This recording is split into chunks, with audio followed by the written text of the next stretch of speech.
Hey, good morning. Let's take a look at this garden real quick. All right, so we had a cold front come through last night, and it won't get this cold again probably until November or October.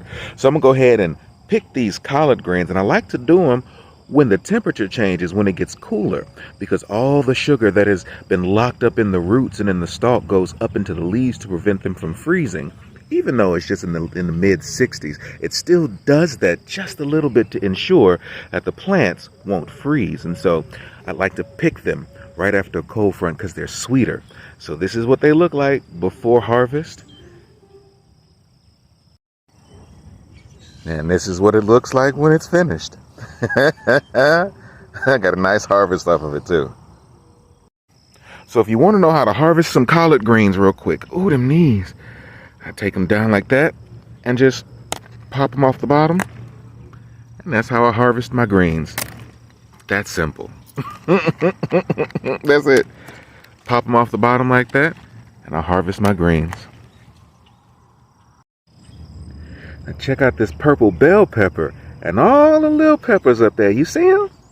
Yeah, they're growing nicely. And look at that, them first set of tomatoes already too. Ooh, it's gonna be a good day.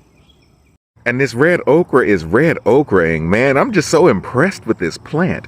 You see the flower right there? The flower has yet to open, but when it does, it creates this beautiful butter yellow flower. But until that happens, they're this gorgeous pinkish reddish color. They're absolutely amazing, and I am thoroughly impressed with everything about this plant. And take a look at these melons. Boy, they have gotten big in the last couple days. Ah, I love it. It went from like a tennis ball to a softball in like 3 days. Now, I've separated these elephant ears from the ones in the back because I believe these in the front have mosaic, and I don't want them to infect those guys, which got attacked by the heat the other day because I forgot to water them once. Just one time. So I keep these separate just in case they have mosaic, and as a replacement, I have these giant elephant ears in the back to replace those just in case they do have mosaic. And look at this one. I started out with one bulb. It's given me 1, 2, 3, 4, 5 plants, and a 6th popped up way over yonder. And that one started out with one bulb, and now I have 1, 2, 3, 4 plants in it. I love the way they divide.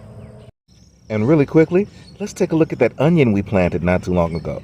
We just set it on top of the soil, and it is growing real big. You see that? I love a good onion. That thing is nice. And that's what I got growing in the garden.